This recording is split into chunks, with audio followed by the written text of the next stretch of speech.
When I meet her outside her comfort zone, a hospital, I ask the most sought-after question during any job interview. Tell me about yourself. I'm called Esther Madudu. I'm 32 years old, but I'm about to celebrate my birthday to make 33 years. And I am a woman who is a midwife and a mother of 2 children. So brief, according to what I later delve into with her. I want her to be a midwife. If you noticed, you will realize she said midwife before mother. That is Esther. It started while she was barely 10 years old at her grandmother's home. The grandmother was a traditional birth attendant, TBA. So I used to see mothers coming with the big stomachs to her place, and she takes them inside the small hut.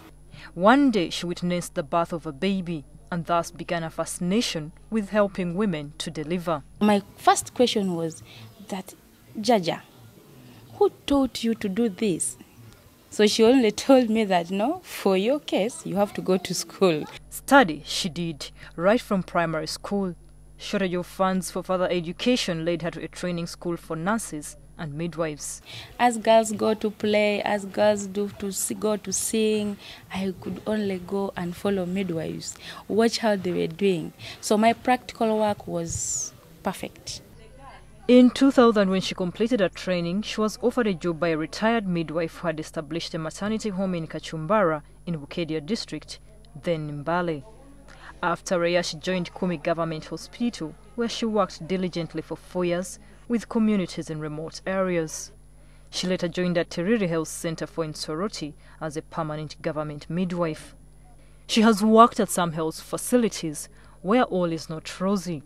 There are deliveries that are hard to conduct in the villages, but she does them, especially when mothers come late to be referred. Painful instances have kept her in the profession, one of them being the loss of her baby at a referral hospital. It was at night.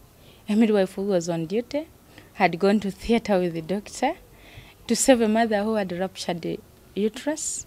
So she thought she would come back from theater and find me still moving.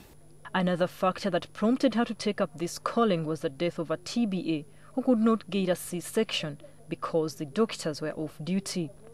This impact in so short a time attracted the attention of the AMREF, which has nominated her as Africa's midwife for the 2015 Nobel Prize. She's championing the AMREF's Stand Up for African Mothers campaign, which aims to train 15,000 midwives to reduce maternal mortality. One midwife can handle about 500 prenatal care and also about 100 deliveries per year. I want you. Esther is glad that no mother has died while under her care for the almost 13 years she has practiced as a midwife. Each month at Atiriri, she helps bring to life about 70 babies, and the mothers survive to tell the tale.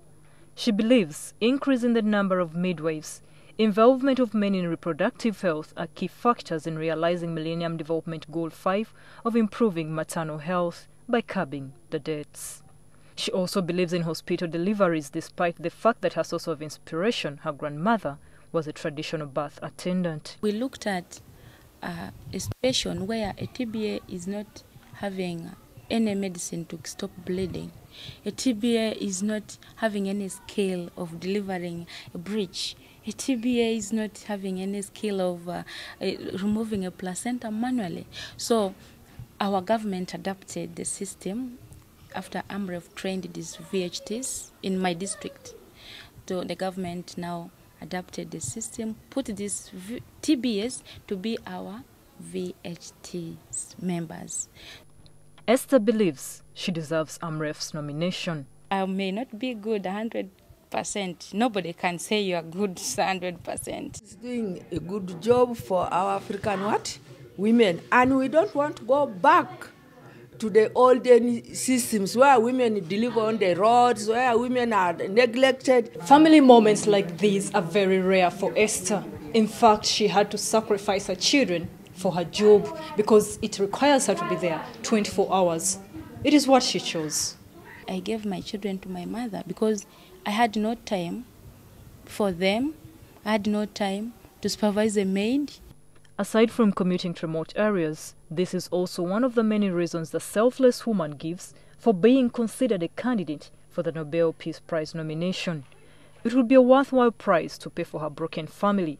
Her husband could not compete with her love for her job. When my last baby, who is now 3 years and 4 months, was 5 months, the man asks me a question that, do you love me or you love your job? I said, I love my job, as you got me on my job. So I thought it was fun. Then the man said, okay, if you love your job, fine. He walked away. He returned days later to tell her he had found a more beautiful woman, leaving Esther to mother and father her children, plus other relatives. Esther joins a long list of Africans who have been nominated, some going ahead to win the Nobel Peace Prize. They include former South African President Nelson Mandela and the late Kenyan environmentalist Professor Wangari Maathai. Florence Nalimba, NTV.